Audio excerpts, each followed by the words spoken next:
ደህና ነኝ ማሚ። ምን ነው የኔ ርብቃ አልተሻለሽም እንዴ? ፊትሽ እኮ ትክክል አይደለም።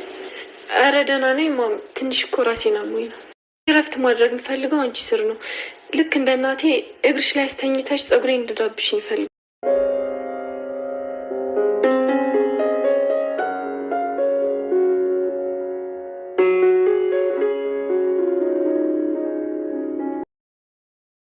አቤል ስለ ቤተሰባችን ብዙ ያልነገረሽ ጉዳዮች አሉ። ምንድነው? የደበቀኝ ነገር አለ እንዴ? እሱን ታዩ። ግን አሁን የምልሽን ነገር ስሚ።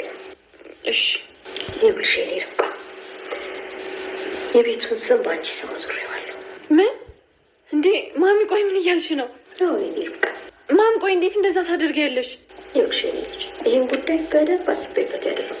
ርብቃዬ አንቺ ብዙ ነገርን ይገባሻል። በጣም መልካም ሰውና እንዲሁም ደግሞ ብዙ ነገር የሚያስፈልግሽ ሰው ነሽ። ስለዚህ አቤል ያልነገረሽ ብዙ ነገር አለ በማለት የቤቱን ካርታ ጭምር ወደ ርብቃ ያዞረችላት የአቤል እናት ዛሬ ላይ ማንም ሊያውቃትና ሊገምታት የማይቻል በጣም መጥፎ ሰው ሆና እናያታለን። እንግዲህ አቤልና ርብቃን አቤል ሌላ ፍቅረኛ የነበረችው ሲሆን ርብቃን አይወዳትም ነበረ። ርብቃ ግን በትዕግስት እሱን እጇ ለማድረግ ችላለች። የርብቃ እናትም ርብቃን ከልጇ ጋር ልታጋባ በስንት መከራ ለፍታና ጥራ ራሷ ወረቀት አዘጋጅታ ተፈራረሙ በማለት ራሷ የጋብቻ ወረቀት አሰርታላቸው ነበረ። ነገር ግን አቤል ለብዙ ሰዓትና ለብዙ ቀን ሊያምንና ሊቀበልም አልቻለም ነበር። ምክንያቱም እሱ የሚያፈቅራት ሌላ ፍቅረኛ ስላለችው። ርብቃ ግን ተስፋ ባለመቁረጥ እስከ መጨረሻው እጠብቀዋለሁ ብላ በስተመጨረሻ የራሷ ብታደርገውም ነገር ግን ያቺ ጥሩዋና መልካሟ አማቷ ግን ማለትም የምታፈቅረው ልጅ የአቤል እናት ዛሬ ላይ ሌላ ሰው ሆናባታለች። እንግዲህ አቤል በስካር መንፈስ ከሷ ጋር ግንኙነት አድርጎ ጧትም አምጥቶ መድኃኒት እንጅዋጪ በማለት ሰጥቷት ነበረ። እንግዲህ መጀመሪያ ላይ ያየነው ቪዲዮ ከአዳሩ በኋላ ነበረ። አቤል እንግዲህ ያው ሰክሮ ነበረ የመጣው። በስካር መንፈስም ነበረ ርብቃን አለቅሽም በማለት ሁሉም ሰው እኔን አይወደኝም በማለት ሲናገርና እንዲሁም ደግሞ ሌሎች ተግባሮችን ያየ ነው። ርብቃም በዚህ መሀል እኔ ወዳለሁ በማለት ነግራው ነበረ። ነገር ግን ፈቃደኛ ባትሆንም አቤል ግን የፈለገውን ነገር አድርጓል። ጧት ላይ ሲነቃ ግን እንዴት እንደዚህ ታደርጊያለሽ? እኔ እንኳ ባስጨንቅሽ አንቺን ቢማለትና መከልከል ነበረብሽ በማለት ነበረ ሲቆጣት የነበረው። በቃ ሁለተኛ አይደገምም በማለት ተናግራለች። ርብቃም እንግዲህ የአቤል እናት ጠርታት ወደ ሳሎን ከሄደች በኋላ ነበረ የኔ ልጅ ምን ሆነሽ ነው? ፊትሽ እኮ ትክክል አይደለም በማለት ስትጠይቃት አይ አቤል እኮ በማለት ልትነግር ስትል ብትናገሪ የሚለውን አስታውሳ አይ አቤል እኮ ማታ ሲንከባከበኝ ነበረ በማለት አስተባብላ ነበረ። አሁን የምፈልገው ማሚ ልክ እንደ እናት እቅፍ አድርገሽ ጸጉሬን እያሻሸሽ እንድታባብኝ ነው በማለት ነበረ የተናገረቻት። የአቤል እናት እንግዲህ እዚህ ጋር እንደ እናት ስትላት እስካሁን እንደ እናትሽ አልቆጠርሽኝም ማለት ነው በማለት ትንሽ ቢከፋትም ነገር ግን ርብቃ አይ እንደዛ እኮ ማለት አይደለም ብላ ነበረ እለዋ ላይ ተኝታ እስከምታሻሻትና እስከምታስተኛት ድረስ የነበረው ፍቅራችን እንዲሁም ደግሞ የቤቱን ካርታም በስሟ አዞራላታለች።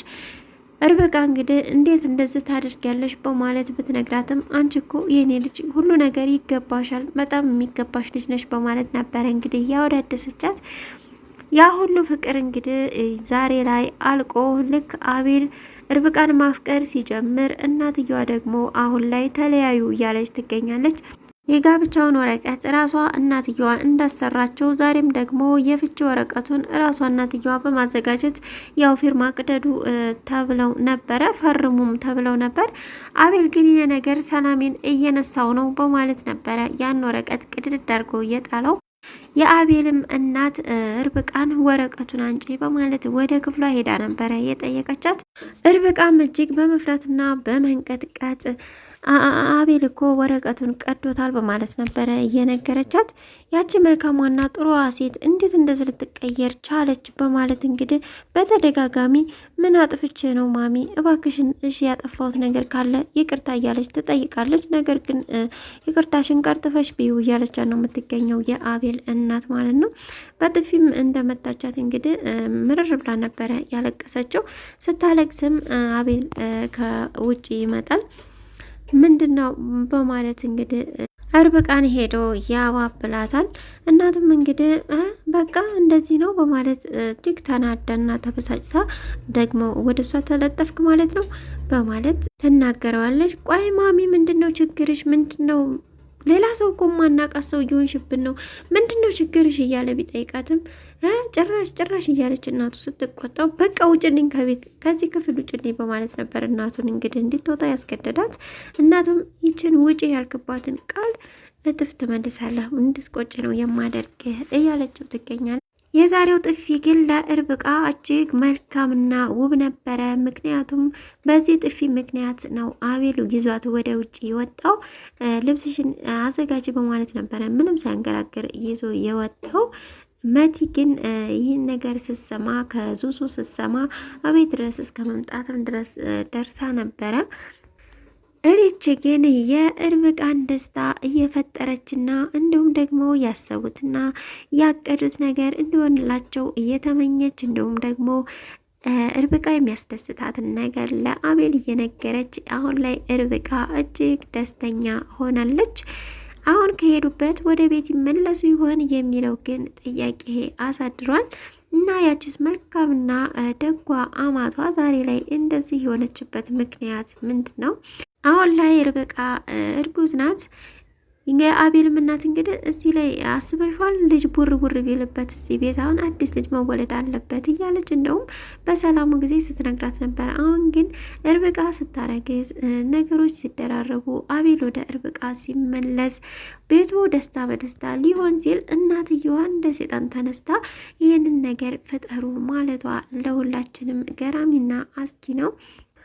ብዙዎችም እንግዲህ የድሮዋ ማሚ ትመለስልን፣ የአሁኗ ማሚ ትወገድልን እያሉ ይገኛሉ።